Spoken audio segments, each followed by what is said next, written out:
नमस्कार, मैं हूं दीपाली राणा। आप देख रहे हैं योर मनी, पर्सनल फाइनेंस से जुड़ा हमारा बेहद ही खास शो जो अपने व्यूअर्स के लिए लेकर आते हैं ताकि उन्हें सिखा सके कि अपने फाइनेंसेस को प्लान करना, फ्यूचर को प्लान करना कितना जरूरी है, इन्वेस्टमेंट्स करना कितना इंपॉर्टेंट है। तो आज से अभी से अपने निवेश की शुरुआत कीजिए, अपने गोल्स को डिफाइन कीजिए और इन्वेस्टमेंट करना शुरू कीजिए। छोटी छोटी इन्वेस्टमेंट से भी आप बड़े सपनों को पूरा कर सकते हैं। तो योर मनी ना ही सिर्फ आपको ये बताता है कि कैसे शुरुआत करनी है, बल्कि अगर ऑलरेडी आपने इन्वेस्टमेंट की शुरुआत कर दी है तो उसे बेहतर कैसे बना सकते हैं, इस पर भी हमारे एक्सपर्ट्स राय लेते हैं। तो अगर आपके पास भी अपनी इन्वेस्टमेंट से जुड़ा हो कोई भी सवाल है तो आप योर मनी में आ सकते हैं। तरीका नोट कर लीजिए, आप ईमेल के थ्रू, व्हाट्सएप के थ्रू कनेक्ट कर सकते हैं इस शो में। 7045220000 हमारा व्हाट्सएप नंबर है। mf@moneycontrol.com पर ईमेल आप भेज सकते हैं। फेसबुक और ट्विटर पर ये शो लाइव जा रहा है तो आप देख भी सकते हैं, प्लस वहां पर CNBC आवाज के हैंडल पर जाकर अपने क्वेश्चंस भी पोस्ट कर सकते हैं #आस्कआवाज योर मनी लिखकर। तो यह है तरीका इस शो में आने का। तो अभी से फोन उठाइए अपना और डिटेल्स हमें लिख भेजिए। आज हमारे साथ कंप्लीट सर्कल कैपिटल के पार्टनर और हेड वेस्ट जोन विकास पुरी मौजूद हैं। विकास नमस्कार, स्वागत है आपका। और क्वेरीज ले उससे पहले आज नेट एसेट वैल्यू के बारे में जानना चाहते हैं।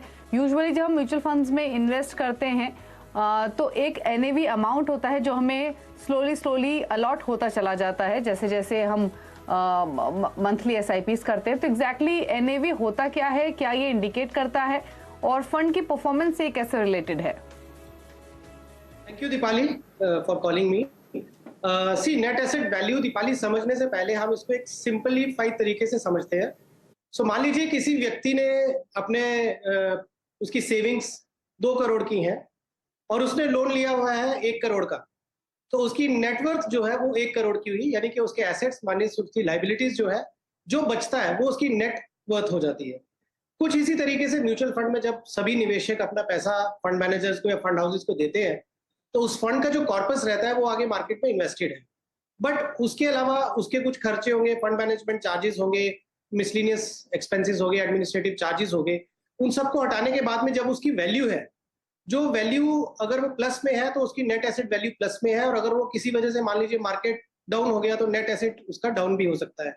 सो बेसिकली एसेट माइनस लायबिलिटी से जो बचता है that is the net asset value. So ये एक मापदंड होता है किसी भी म्यूचुअल फंड को। जब कोई इन्वेस्टर्स बाय करते हैं तो वो उसके NAV को देखते हैं कि उसकी 10 रुपए की NAV थी, वो अभी 11 हो गई, 12 हो गई, या 100 रुपए या 200 रुपए। कुछ फंड्स ऐसे हैं जिनकी नेट एसेट वैल्यू पिछले जो 20 साल 25 साल पुराने फंड है करीब करीब 1000 के आसपास भी पहुंच गए। ओके, चलिए ठीक है। तो आपको बताया गया है कि NAV एग्जैक्टली होती क्या है। आमतौर पे NAV को हम नेट एसेट वैल्यू कहते हैं और फंड की जो एक यूनिट होती है उसकी ये वैल्यू होती है। आप ऐसे इसको समझ सकते हैं। और इनफैक्ट अगर आपको कैलकुलेट भी करना हो कि आपकी म्यूचुअल फंड इन्वेस्टमेंट कितनी हुई है तो कितने NAV चल कितनी रही है और कितनी यूनिट्स आपके पास हैं, आप उसको मल्टीप्लाई करके उसकी वैल्यू निकाल सकते हैं। तो जैसे शेयर के दाम होते हैं उसी ही तरह म्यूचुअल फंड्स की NAV होती है। आप इसे ऐसे समझ सकते हैं और उसी के आधार पर निवेशकों को यूनिट का आवंटन होता है जब आप SIP करते हैं। तो ये तो फिर NAV डेली चेंज होती होगी मेरे ख्याल से उस पर्टिकुलर फंड की परफॉर्मेंस के हिसाब से। हाँ दीपाली, तो कैसा है कि म्यूचुअल फंड एक अंडरलाइंग एसेट जो है वो इन्वेस्टमेंट तो स्टॉक्स एंड शेयर्स में होती है। तो मार्केट के उतार चढ़ाव से उस दिन मार्केट अगर ऊपर गई तो आपके शेयर्स की जो अंडरलाइंग एसेट्स होंगे उस म्यूचुअल फंड में 50 से 60 जो शेयर होंगे, अगर उनकी वैल्यू बढ़ी तो NAV भी बढ़ेगी। तो फॉर एग्जांपल अगर आपने 1 लाख रुपया इन्वेस्ट किया है और आपको 1000 यूनिट मिले थे, अगर 10 रुपए की आपने NAV पे वो फंड लिया है और मार्केट ऊपर चली जाती है तो आपके वो जो 1 लाख रुपए है वो 1,10,000 हो गए। तो मतलब क्या हुआ कि आपके नेट एसेट वैल्यू बढ़ गई। अब आपके जो NAV है वो 10 की जगह 11 रुपए होगी। सो ये इसको देखते हुए आप ये डिसाइड मतलब ये देख सकते हैं कि आपका मार्केट ऊपर या नीचे जाने की वजह से NAV पे क्या एक प्रभाव आ रहा है। वो डेली बेसिस पे होता है, जिस दिन मार्केट खुली होती है उसका वो असर उस पे आता है। ओके, चलिए तो ये आपको बताया एग्जैक्टली NAV होती है। बेसिकली इन्फॉर्मेशन और आपके नॉलेज पर्पस के लिए हमने ये डिस्कशन किया। लेकिन चलिए क्वेरी सब करते हैं शामिल। राजीव है हमारे साथ फोन लाइन पर। राजीव नमस्कार, बताइए क्या सवाल है आपका, क्या जानना चाहते हैं? नमस्कार दीपाली जी, मेरी एज दीपाली जी, मैं दिल्ली से बोल रहा हूँ। मेरी एज है 59 ईयर्स। मैंने अपना पोर्टफोलियो आपको भेजा है, आपके डिपार्टमेंट को। मैंने ऑलमोस्ट 12-13 फंड्स में पैसा डिप्लॉय किया हुआ है आफ्टर माय रिटायरमेंट, और मैं बेसिकली जानना चाहता हूं कि आप मेरा फंड देख करके कृपया बता पाएंगे कि क्या मेरे जो मैंने फंड चूज किए हुए ये सही हैं। मेरे एसेट्स को टारगेट नहीं है, सिर्फ ये है कि मुझे शौक है म्यूचुअल फंड में इन्वेस्टमेंट करने का, और मैं CNBC को रेगुलर फॉलो करता हूँ, तो इसलिए मेरी जिज्ञासा है कि आप मुझे थोड़ा सा मार्गदर्शन कीजिए।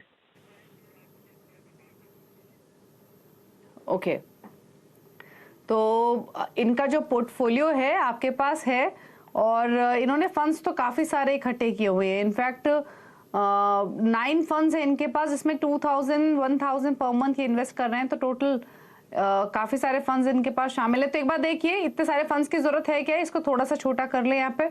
और साथ ही ये जानना ये चाहते हैं कि ये फंड्स का सिलेक्शन सही है या फिर कुछ बदलाव करने हैं, क्या सजेशन होंगे आपके?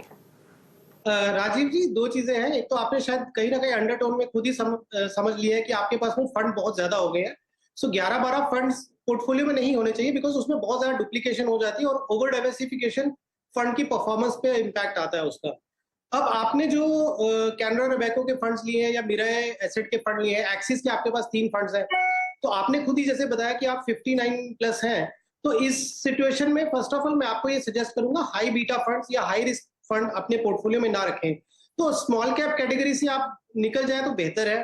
प्लस आपने SBI banking and financial services fund लिया है, वो भी एक सेक्टर स्पेसिफिक फंड है, तो अगेन सेक्टर स्पेसिफिक फंड्स थोड़े से रिस्कियर रहते हैं। सो आपको क्या एडवाइस करूंगा कि कैनरा रोबेको में जैसे आपका 2 फंड्स है, फ्लेक्सी फंड और ब्लू चिप फंड, आप एक की SIP बंद करके उसका जो पैसा है वो दूसरे वाले में टॉप अप कर दीजिए, तो आप उसको मर्ज कर दीजिए। तो Canara Robeco flexi cap fund आप लेके चल सकते हैं, बिकॉज आपको थोड़ा सा वो डाइवर्सिफिकेशन मिल जाएगा, लार्ज कैप का भी और मिड कैप का भी। उसके बाद आपने जैसे मेरे एसेट इमर्जिंग ब्लू चिप है, तो आप मेरे एसेट इमर्जिंग ब्लू चिप और लार्ज कैप उसको मर्ज कर दीजिए, तो आपका एक फंड बन जाएगा वो। उसमें आप मेरे एसेट इमर्जिंग ब्लू चिप में कंटिन्यू कर सकते हैं।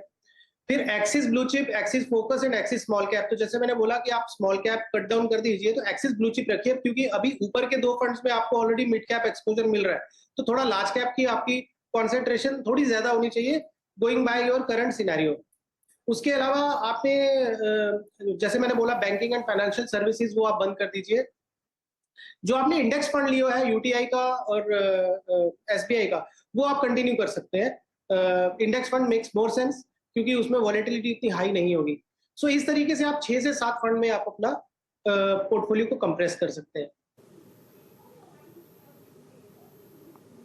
ओके, ठीक है, तो ये सजेशंस आपको दिए गए हैं आपके पोर्टफोलियो को लेकर थोड़े बदलाव करने की आपको ज़रूरत है। और 3 फंड्स हैं जिसमें आप कंटिन्यू कर सकते हैं अपनी इन्वेस्टमेंट्स, कुछ फंड से आप निकल जाइए, ज़्यादा क्लटर्ड करने की ज़रूरत नहीं है, 6-7 फंड्स ही काफ़ी हैं आपके पोर्टफोलियो में। राहुल है हमारे साथ कोल्हापुर से। राहुल, गुड इवनिंग, बताइए क्या सवाल है आपका? हाँ मैडम, मेरा ये सवाल है कि मैंने अभी इन्वेस्टमेंट की है DSP मिड कैप फंड और फ्लेक्सी कैप फंड में 1,000 और सुकन्या समृद्धि योजना 1,000, और महिला आपके व्हाट्सएप पे भेज दिया है, पोर्टफोलियो भी मेरा है। तो मेरे को तो आप मेरे अभी बेटी है ना 1 साल की है, तो 15 ईयर के बाद उसके एजुकेशन के लिए मेरे को 15 लाख रुपए लगेगी। ओके, ठीक है, तो आपके पास अभी 2 ही फंड्स है ना, DSP फ्लेक्सी कैप और DSP mid cap? Mid cap fund, हाँ 2 ही है। ठीक है, ठीक है, तो पूछ लेते हैं। और इनफैक्ट इनकी विकास जी, इनकी अगर आप इनकम देखेंगे तो वो 16,000 पर मंथ है, और उस हिसाब से इनकी बेटी 1 साल के, उस हिसाब से तो इनफैक्ट इनको इनकी सराहना करनी चाहिए कि इन्होंने एकदम से प्लानिंग करनी शुरू कर दी है डॉटर के बर्थ के बाद ही, डिस्पाइट इनकी सैलरी ज्यादा नहीं है। अब बताइए कि 1,000 तो ये सुकन्या समृद्धि योजना में डाल रहे हैं, 1,000 DSP के 2 फंड्स में, एक फ्लेक्सी कैप है, एक मिड कैप है। 15 साल बाद 15 लाख इनको चाहिए और 20 साल बाद 10 लाख। क्या सजेशंस होंगे आपके? राहुल जी, बहुत बहुत बधाई कि आपने इस तरफ एक कदम उठाया और आप चल पड़े हैं, और जैसे जैसे आपकी आमदनी बढ़ेगी आप अपना SIP अमाउंट भी बढ़ाते जाइए। आपके टारगेट के हिसाब से जैसे आपको 15 साल में 15 लाख के आसपास चाहिए, तो आपका जो 3,000 का SIP है, जिसमें क्योंकि सुकन्या समृद्धि में आपको मार्केट लिंक्ड रिटर्न नहीं मिलेगा, उसमें जो 7-7.5% की रिटर्न जो गवर्नमेंट तय करेगी, क्योंकि आने वाले समय में जब इंटरेस्ट रेट थोड़ा सा नीचे होते जाएंगे तो हो सकता है वो 7 भी हो जाए या 6.75 भी हो जाए अगले 2-4-5 साल में। बट मेरा कहने का मतलब कि अगर 7-8% की रिटर्न आपको सुकन्या समृद्धि से मिलती है और बाकी 2 फंड से मिलती है, तो आपका 15 लाख का टारगेट तो पूरा होता हुआ नजर आ रहा है। लेकिन जो उसके बाद का जो आपको 10 लाख की रिक्वायरमेंट, तो आपको 1000 का एसआईपी और शुरू करना पड़ेगा। वो चाहे आप अभी कर सकते हैं, ठीक है, अगर थोड़ा देर में कुछ समय के बाद जब आपकी थोड़ी सी आमदनी बढ़ जाएगी तो एक फंड को और ऐड कर देंगे तो बेहतर रहेगा आपके साथ। रहे 2 फंड्स आपने जो बोले थे, डीएसपी फ्लेक्सी और DSP mid and small cap, तो मैं आपको सजेस्ट करूंगा कि डीएसपी मिड और स्मॉल से आप थोड़ा सा हट जाइए। फ्लेक्सी कैप फंड अप्रोच आपकी ठीक है, तो उसी तरीके से आप एसबीआई मल्टी कैप फंड ले सकते हैं। तो एक तो थोड़ा डाइवर्सिफिकेशन हो जाएगा आपके लिए, एक सिंगल फंड हाउस के ऊपर डिपेंडेंसी नहीं रहेगी, और आप इसको ट्रैक भी कर पाएंगे कि कौन सी फंड मैनेजर अच्छे परफॉर्म कर रहे हैं, तो वहां पे आप टॉप अप भी कर सकते हैं। तो आपको कोई दिवाली का बोनस या कुछ मिलता है तो आप थोड़ा थोड़ा अमाउंट उसमें डालते रहिए, तो आपका टारगेट वो भी अचीव हो जाएगा। बहुत दूर नहीं है, बहुत अचीवेबल टारगेट है आपके। चलिए ठीक है, तो आसानी से आप हासिल कर सकेंगे अपने टारगेट को। और एसबीआई मल्टी कैप एक स्टॉक है जो आप ऐड कर सकते हैं। डीएसपी मिड कैप से आप निकल जाइए, 3000 की एसआईपी पर्याप्त होंगी। अगला सवाल ले लेते हैं। अमन महेश्वरी ने गुरुग्राम से एक सवाल भेजा है। 36 साल इनकी उम्र है, 30 लाख इनकी सालाना इनकम है और 10 साल में 2 करोड़ का टारगेट है। फिलहाल 75,000 की इनकी एसआईपी चल रही हैं। 1.5 साल हो चुका है इनकी इन एसआईपी को। 6 फंड्स है जिसमें कैनरा रोबोको इमर्जिंग एक्विटीज है, मिरई एसेट मिड कैप है और पराग पारिक फ्लेक्सी कैप है। इन 3 फंड्स में 16,000 पर मंथ ही डाल रहे हैं।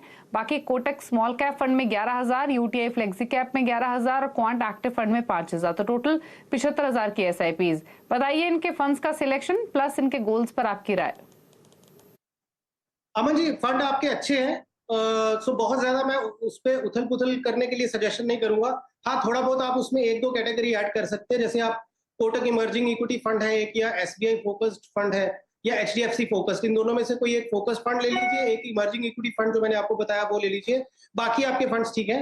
गोइंग बाय करंट सिनेरियो, आपका जैसे 75,000 का एसआईपी चल रहा है, तो यदि मैं अगले 10 साल में उसको कंजर्वेटिव होकर 12% से ले लूंगा तो 1,70,00,000 के आसपास आपका कॉर्पस बन सकता है। और मौजूदा स्थिति में जो आपके 13.5 लाख रुपए इन्वेस्टेड है पिछले 1.5 साल में, इसको भी अगर हम कैलकुलेट करेंगे तो 45-50 लाख के आसपास ये आपका बन जाएगा। तो टारगेट तो आपका अचीव हो जाएगा, पर क्योंकि मैंने ये कंजर्वेटिव फिगर 12% पे लिया, यही फंड जो है वो 15% अबव भी रिटर्न देते हैं लॉन्ग टर्म में, तो आपका ओवरशूट भी कर जाएगा। मतलब आपके पास एक इजीली अपना टारगेट अचीव करने की परिस्थिति है। ओके, चलिए, तो आपके पोर्टफोलियो पर राय दी गई है। 10 साल में आप आराम से अपना 2 करोड़ का टारगेट पूरा कर सकते हैं, क्योंकि आपकी जो एसआईपीज है उनका अमाउंट ठीक है, थोड़े बदलाव आपको सजेस्ट किए गए हैं, तो उसके हिसाब से आप स्ट्रैटेजी बना सकते हैं। कुछ और क्वेरीज को करेंगे शामिल, और एक सवाल हमें फेसबुक के ईमेल के थ्रू आया है, और ये सवाल हमें भेजा है अर्चना ने लखनऊ से। 38 इयर्स इनकी एज है, इनकी मंथली इनकम है 1 लाख रुपए, और 10 साल में घर के लिए 70 लाख इनको चाहिए, और साथ ही 20 साल में रिटायरमेंट के वक्त 3 करोड़। फिलहाल इनके पास Kotak emerging equity, Axis focus 25 fund, Parag Parikh flexi cap, HDFC mid cap opportunities, ICICI Pru value discovery, SBI blue chip और एचडीएफसी फ्लेक्सी कैप शामिल है। टोटल 7 फंड्स है, 5,000 रुपए हर फंड में डाल रही हैं, तो यानी 35,000 के आसपास की इनकी एसआईपीज हैं। तो बताइए 3 करोड़ का टारगेट 20 साल में, 10 साल में 70 लाख का टारगेट, इनके फंड्स का चुनाव कैसा है और इनके लिए सजेशन। सो दीपाली, अर्चना जी के फंड सिलेक्शन बहुत अच्छी है और मैं इसमें कोई ज्यादा रिस्ट्रक्चरिंग सजेस्ट नहीं करूंगा। She should continue with these funds. और सिर्फ इनके जो टारगेट को देखते हुए, जो इनका फर्स्ट टारगेट है, जो इनको 70 लाख रुपए चाहिए 10 साल में, वो तो 30,000 से भी कवर हो जाएंगे, तो ये 35,000 कर रही हैं। किंतु 3 करोड़ इनको जो रिटायरमेंट पे चाहिए और जो इनका टारगेट है कि अगले 20 साल में चाहिए, तो उसके लिए फिर ये शॉर्ट पड़ता है। तो आइडियली अगर मैं 12% की रेट ऑफ रिटर्न लूं तो इनको रफली 60,000 रुपए का एसआईपी करना पड़ेगा मंथली, तो विच मीन्स कि इनको 25,000 रुपए एसआईपी ऐड करना पड़ेगा। अगर हम इसको 15% के ऊपर लेते हैं तो फिर वो 45% के ऊपर जाएगा। हालांकि जो इनके फंड्स हैं वो सभी 15% के ऊपर रिटर्न मेंटेन की हुई है, उन्होंने 5 या 10 साल के टाइम होराइजन पे देखेंगे तो ये फंड दे रहे हैं। तो मैं अगर 45,000 मंथली एसआईपी की बात करता हूँ तो ये 35 कर रही है, तो इनको 10 या 15,000 रुपए ऐड करने पड़ेंगे। और जैसा मैंने पिछले निवेशक थे उनको भी यही बोला था कि आपके जो इनफ्लोज आते हैं by way of Diwali bonus हो गया या इंक्रीमेंट्स हो गई या कहीं और से आपकी आमदनी होती है, तो आप इन फंड्स में टॉप अप करते जाइए, तो आपका टारगेट इजीली अचीव हो जाएगा। ओके, चलिए, तो ये सजेशंस आपके लिए दिए गए हैं। आपके पोर्टफोलियो को लेकर थोड़ी इन्वेस्टमेंट्स आपको बढ़ानी पड़ेंगे 60,000 के आसपास के, अगर आपने गोल को हासिल करना चाहती हैं तो, और धीरे धीरे अपने इन्वेस्टमेंट्स को इंक्रीज करते रहिए। फंड्स का सिलेक्शन अच्छा है, कोई चेंज करने की जरूरत आपको नहीं है। ईमेल के थ्रू प्रवीण मल्होत्रा ने एक सवाल भेजा। 30 साल इनकी उम्र है, 20 साल में 1 करोड़ का टारगेट है, 30 साल में 1 करोड़ का टारगेट है, और जानना चाहते हैं कितनी इन्वेस्टमेंट इनको करनी पड़ेगी अपने टारगेट को हासिल करने के लिए। फिलहाल फंड्स में बता दूं 8 फंड्स हैं इनके पास। Tata digital India, ICICI pru tech, DSP mid cap और आईसीआईसीआई प्रूडेंशियल ब्लू चिप है, और साथ ही मिराई लार्ज कैप है, आदित्य बिरला सन लाइफ का फ्रंटलाइन इक्विटी है, एक्सिस स्मॉल कैप और एक्सिस ब्लू चिप इनके पास हैं। 1000 से लेकर 5000 तक की एसआईपी अलग अलग फंड्स में ये टोटल कर रहे हैं। तो मौजूदा एसआईपी इनकी करीब 20,000 के आसपास है। बताइए इनके पोर्टफोलियो पर आपके कमेंट्स। इनके प्रवीण जी के जो टारगेट्स हैं वो तो अचीव होते हुए नजर आ रहे हैं, बिकॉज अगर मैं वही जैसा मैं बोलता हूँ, मैं हमेशा कंजर्वेटिव अप्रोच लेता हूँ, तो अगर मैं 12% की रेट ऑफ रिटर्न से भी करूंगा तो इनका टारगेट तो अचीव हो जाएगा। सिर्फ एक ऑब्जर्वेशन थी इनके पोर्टफोलियो में दीपाली की, इन्होंने ना 20,000 में 10,000 दो ही फंड में इनका जाता है, जो कि टेक्नोलॉजी फंड है, जैसे कि टाटा डिजिटल इंडिया फंड और आईसीआईसीआई प्रू टेक्नोलॉजी फंड। तो इनका कॉन्सेंट्रेशन रिस्क बढ़ जाता है, बिकॉज इनका आईटी और आईटी एनेबल्ड सर्विसेज में एक्सपोजर बहुत ज्यादा हाई हो जाता है। तो मैं इनको ये सजेस्ट करूंगा कि टाटा डिजिटल आप कंटिन्यू करिए, और आईसीआईसीआई को आप आईसीआईसीआई इंडिया अपॉर्चुनिटीज फंड में कन्वर्ट कर दीजिए, तो आपको एक वेल डाइवर्सिफाइड फंड मिल जाएगा। दूसरा, इनका जो एक्सिस स्मॉल कैप है, वो मैं इनको सजेस्ट करूंगा कि आप उसको चेंज करके एसबीआई स्मॉल कैप ले लीजिए, which is a far better fund than Axis small cap. और लार्ज कैप फंड में क्योंकि इनका आईसीआईसीआई ब्लू चिप फंड भी है और इनका मिरे लार्ज कैप भी है, तो better to stick with Mirae large cap, क्योंकि आईसीआईसीआई में ऑलरेडी इनका 5,000 का एक्सपोजर हो जा ही रहा है। तो वो जो आईसीआईसीआई की एसआईपी जा रही है इनकी लार्ज कैप वाली, वो मिरे लार्ज कैप में ऐड ऑन कर दीजिए, तो एक बहुत ही वेल डाइवर्सिफाइड पोर्टफोलियो इनका बन जाएगा। अदरवाइज क्या है कि 2 ही फंड है और वो 50% उसकी जो इन्वेस्टमेंट है वो एक ही सेक्टर में जा रही है, तो कॉन्सेंट्रेशन रिस्क बहुत हाई हो जाता है उसमें। ओके, चलिए, तो ये सजेशंस दिए गए हैं आपके पोर्टफोलियो को लेकर। इसके अलावा एक और सवाल ले लेंगे, भी हमें ईमेल के थ्रू भेजा है। भरत ने 19 साल इनकी उम्र है, 1 साल में 3 फंड्स में इन्वेस्ट कर रहे हैं 1 साल से, 41 साल बाद 10 करोड़ का टारगेट है, और ICICI Pru Bluechip, Nippon India small cap और टाटा मिड कैप अपॉर्चुनिटीज। तो कमेंडेबल है 19 साल की उम्र में इन्होंने अगले 40 साल की प्लानिंग शुरू कर दी है। इंटरेस्टिंग होता है इनसे हालांकि बातचीत करना, बट कमेंडेबल है, और लोगों को भी जल्दी निवेश की शुरुआत करनी चाहिए, सीखना चाहिए भारत से। एनीवेज इनके लिए क्या सजेशंस है? तो वाकई में बहुत ही इंटरेस्टिंग क्वेश्चन था, बिकॉज ये 19 साल के थे तो इन्होंने घर की बात नहीं की या कोई और टारगेट नहीं, इन्होंने सीधा रिटायरमेंट की बात की। सो उसके लिए इनके पास 41 वर्ष हैं, और आप पावर ऑफ कंपाउंडिंग देखिए दीपाली की, ये 3,000 जो इन्वेस्टमेंट इनकी चल रही है, यदि मैं इसको लेता हूँ कि 12% से ग्रो करे, तो इनका कुछ रफली 4-4.25 करोड़ का कॉर्पस बनता है, और यदि यही अगर 15% से ग्रो करेगा तो ये 10 करोड़ के ऊपर जाएगा। तो आप देखिए पावर ऑफ कंपाउंडिंग क्या होता है कि इवन 2 से 3% का ईयर ऑन ईयर डिफरेंस जो होता है, वो आपके लेटर स्टेज में जब कंपाउंडिंग इम्पैक्ट आता है तो उसको बहुत ज्यादा गैप लेके आता है। सो आपका फंड ठीक है, क्योंकि आपने जस्ट स्टार्ट किया है, जैसे जैसे आपकी आमदनी बढ़ेगी आप फंड भी ऐड करना शुरू कर देंगे। सो क्योंकि आप यंग इन्वेस्टर हैं, और अगर आपकी लॉन्ग टर्म जो 40 इयर्स का टाइम ड्यूरेशन है, तो मैं आपको सजेस्ट करूंगा कोटक निफ्टी नेक्स्ट 50 करके एक फंड है, बहुत अच्छा फंड है, आप उसको ऐड कर दीजिए अपने पोर्टफोलियो में। तो बाकी आप ये जो अपनी एसआईपीज हैं, धीरे धीरे इसको बढ़ाते रहेंगे, तो आप हू नोज कि आप रिटायरमेंट तक 10 करोड़ के बदले आप 15 करोड़ की किटी पे बैठे होंगे। ओके, चलिए, तो ये आपको बताया गया है आपके पोर्टफोलियो को लेकर सलाह, और किसी बदलाव की जरूरत नहीं है। जो फंड्स आपने चुने हैं वो सही चुने हैं, और फिलहाल जो 3,000 के एसआईपीज कर रहे हैं उससे आपको 4 करोड़ का रिटर्न मिल सकता है। 15% तक का रिटर्न मिला तो 10 करोड़ भी आप कमा लेंगे। धीरे धीरे इन्वेस्टमेंट बढ़ाइए, जितना जोड़ पाएंगे उतना बेहतर ही है। चलिए फटाफट से इनके पिक्स पूछ लेते हैं विकास के। विकास, उन बिगनर्स के लिए जो क्रिएट करना चाहते हैं म्यूचुअल फंड पोर्टफोलियो, आपकी 4 चॉइसेस क्या रहेंगी म्यूचुअल फंड्स के साथ? कौन सा रेकमेंड करेंगे फंड्स?